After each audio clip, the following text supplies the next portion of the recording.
مبروك يا أهلاوية على الماتش الممتاز المقبول مقبول مقبول بالنسبة للجميع. الكل فرحان بالنتيجة النهاردة، فرحة رهيبة. إمام عاشور اللي بيقولك عليه مش مركز في الملعب، تنى الملعب وطواه وحطه في جيبه.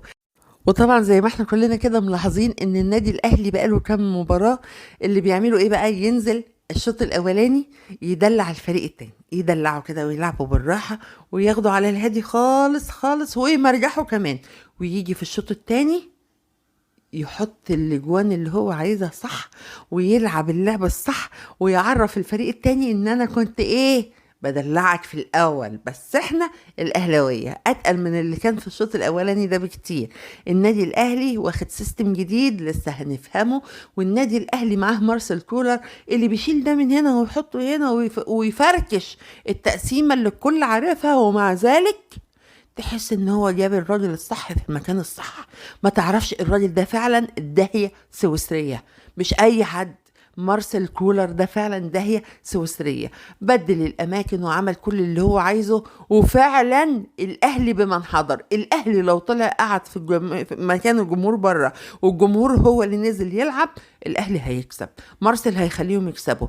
روح الفانيلا الحمراء فعلا زي ما بيقولوا، روح الفانيلا الحمراء ده مش جايه كده من الهواء. اللي بيلبس الفانيلا الحمراء بيمشي على هوا المارد الاحمر وعلى هوا مارسيل كولر، وبيعرف يكون الراجل الصح في المكان الصح. برافو امام عاشور. طب ما تيجوا كده نشوف الناس اللي فرحانة بالأهلي. طبعا عمرو أديب اللي معانا كل ماتش للأهلي، ونقول انهيار وجنون عمرو أديب. نشوف النهارده بقى تعليق عمرو أديب الأول إيه اللي اتذاع على قناة سعودية. هو بيقول هو في إيه يا جماعة، إمام عاشور ما فيش غيره ولا إيه؟ من ساعة ما البالونة ظهرت معاه وأنا ما فيش قدامي غير إمام عاشور. ايه يا عم عاشور، انت ناقص تطلع النار من بقك، انت بقيت التنين المجنح بتاع الاهلي.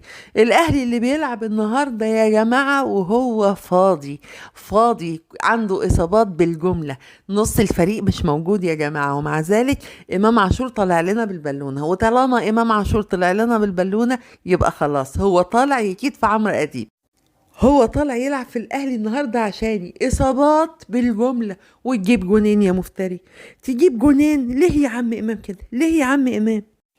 يعني النهارده قفشه مش عارف يجيب جون، كريم الدبيس مش عارف يجيب جون، عمرو مش عارف يجيب جون، محدش عارف يجيب جون النهارده، وتلاقي امام عاشور يجيب جون واتنين. انا نفسي بس ربنا يوعدنا في الزمالك بواحد زي امام عاشور كده يفرحنا مره، من نفسنا نفرح زي ما الاهلاويه كل مره الاهلي يفرحهم.